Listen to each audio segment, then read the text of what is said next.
Hey, we have a goal of making a no-compromise story game set in the golden age of Hollywood. It's all the way on the top of this mountain, and we are all the way down here. We're documenting from start to finish the entire production of this game, so let's get to it.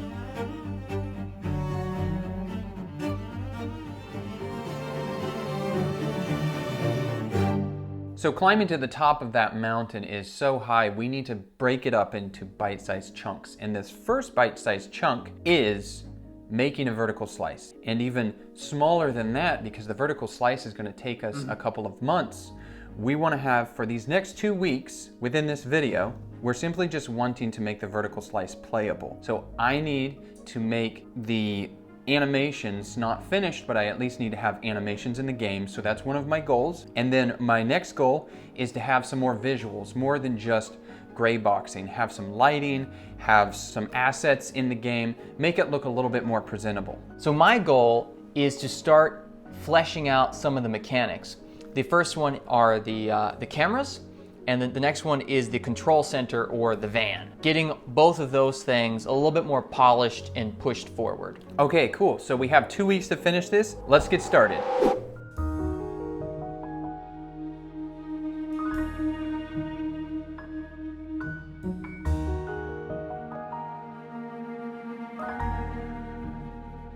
Come on in, here we go. This is what I've been working on today. I've been working on getting the cameras and control center pushed forward. So we have the cameras over here. We've actually added 2 more cameras. We're not 100% sure what the final camera count will be because there's gonna be different versions of it and everything. But for now, we have 4 cameras. They're in here. If we go over to the van, I'll just go ahead and push the van up here a little bit so he can be seen by the cameras. And then if we go to the back, if you hop in, now you'll see that each of these monitors are actually displaying what the cameras see. This is using, in Unity, they call them render textures, but in Unreal, you can set up what's called a scene capture. So it renders the scene and puts it to a texture. This is actually something that we're kind of in the process of thinking about in terms of performance. We'll have to see, because rendering the scene 4 times could be pretty tricky. We're still playing around with that. We might have to lower the resolutions of these or maybe change their frame rate so that they're lower. Anyhow, so you can also, when you're in the back of the van, you can press E to enter the camera to get like a full screen perspective. And now you can look around. And when we're in here too, you can see that the van's gone because this is where we're in the past. And then you can look around here, and I can press E again to get out of it. And now you'll notice this camera that I was operating is now a different view. So guess what I've been working on this whole time? Nothing. Actually, it was the YouTube video, which is kind of, it's a fun thing to do, but I don't want to waste my time editing YouTube videos. We're gonna have our friend Logan, who is actually the sound designer for our previous game and our next game. So he's gonna be helping me out a lot with YouTube so that I can kind of put that on the back burner and really focus on making the game. Now that that's finally out of the way, I can actually start working on the game. Alongside that, as you can see over here, our YouTube space is a freaking wreck. And we're gonna need to kind of clean it up, and I want it to look pretty dope. I want our little YouTube studio to look professional and kind of showcase who we are. It's not organized right now, so that's something I'm gonna try to do a little bit of.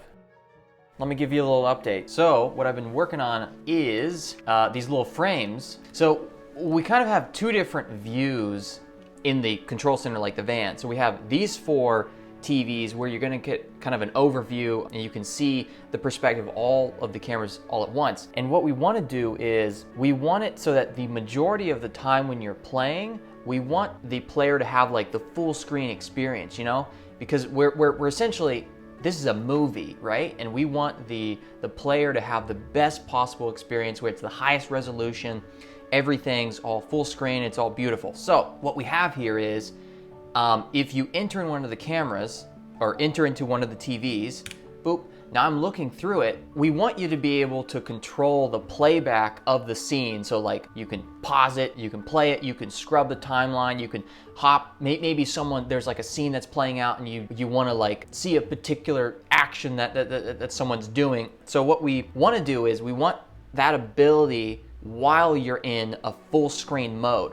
So what we've done is, If I'm in a single camera, I can pull up, boop, I can pull up what we're calling the dashboard. And so the dashboard is essentially you're pulling the camera out to kind of like this third angle. So you can see the controls while you're still in full screen mode. This is where I could go in and I could like click and like scrub the timeline, or I could play or pause, or whatever other controls we have. I don't actually have any of the controls working yet, but just getting to this point, this is good enough for now. I found some time today to actually experiment with the character rigging process, and I didn't want to make my own rig because I know it just takes a really long time doing all the weight painting and all of that kind of stuff. So I found this really cool Auto Rig Pro for Blender, but I hope that this is something that we can use in the final game as our control rig when we want to do motion capture corrections and cleanup. So I'll show you the process really quick because it's super cool, because back in the day you had to do everything by hand, but this like smart tool allows you to just whip it together like that. So let's do this. It was smart enough to know where to put the fingers. Look at that, clean. And now we have a controllable rig. Look at this guy. He's ready to go. Boom. Everything is perfect. That took less than 2 minutes from just a bare naked guy to a fully rigged naked guy. Now that's progress.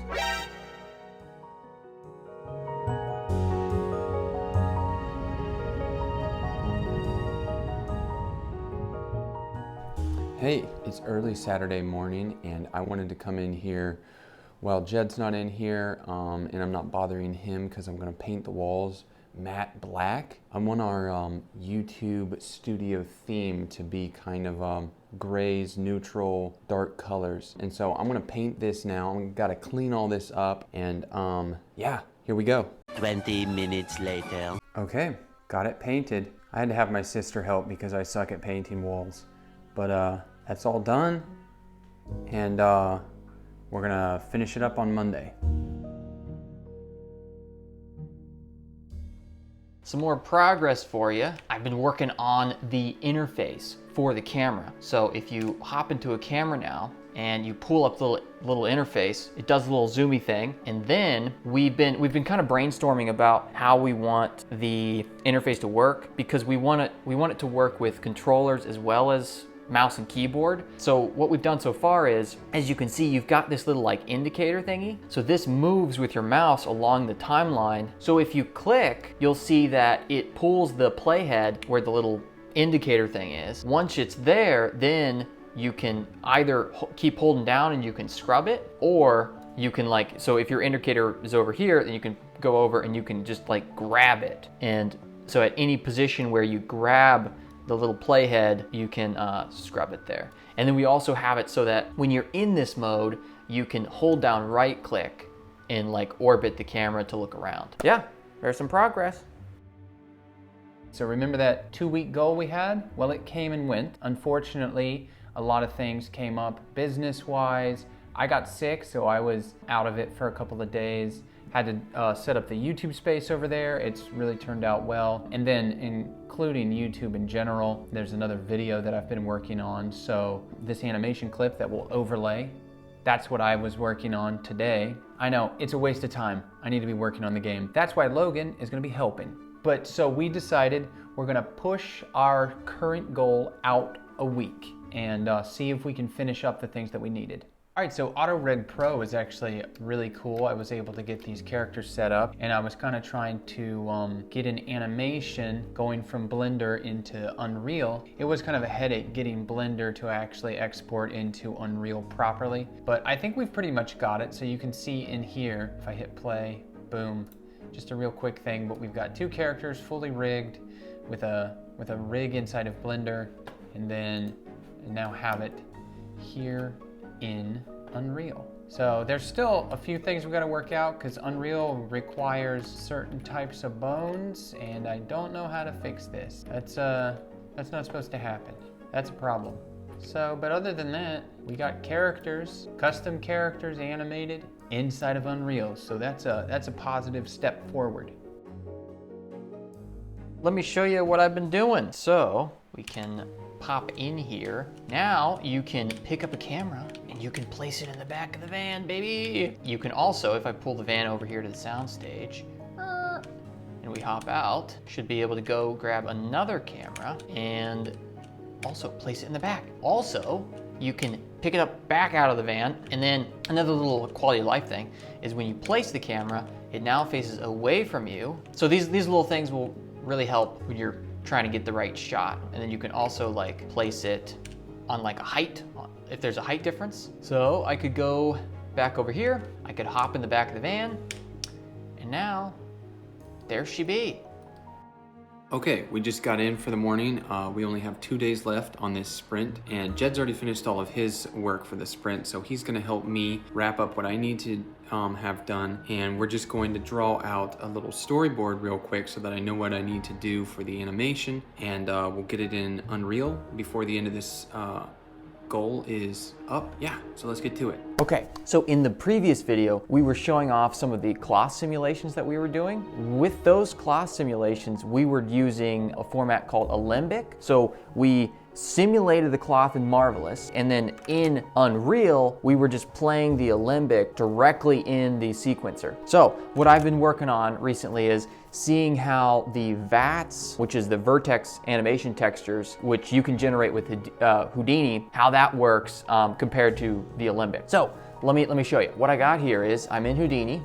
I've got this importing an Alembic, then I can change the scale, convert it to polygons. Cool thing is I can retime the this Alembic, so I've shrunk down our Alembic animation to be less frames. So Houdini has this tool that you can take the mesh, like an Alembic animation, and you can convert that to VATS textures. So I've already actually hit the go button on this. This is already set up. So after I hit the go button, it'll take this animation, as you can see, I'm scrubbing it, and it'll spit out these two textures. So this, if you zoom in here, see all this stuff? That's all the data. This is all of the little vertice positions from frame to frame, and then it spits out another texture, which this is the rotation texture, which defines the vertices normal, essentially. Well, and it also spits out a mesh, an FBX. If I take both of those and I go into Unreal, you will see that I have those two textures here in Unreal. I also have the mesh, and then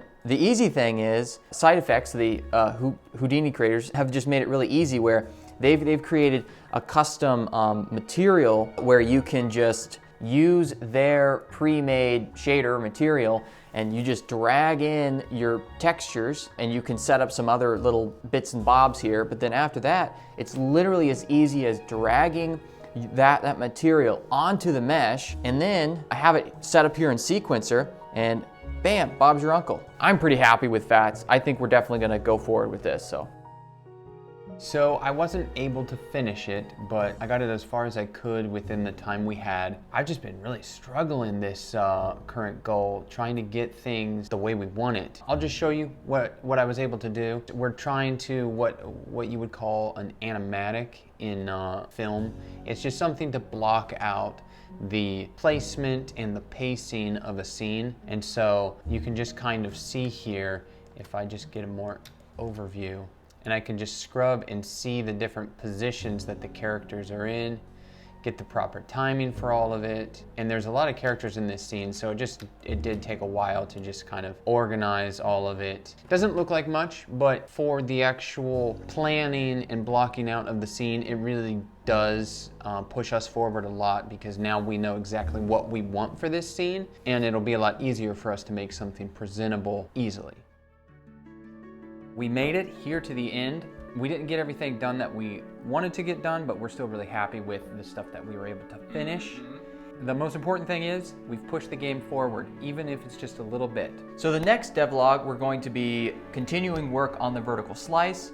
The goal is to have the vertical slice done by the end of the year. So keep an eye out for this next episode. See you later.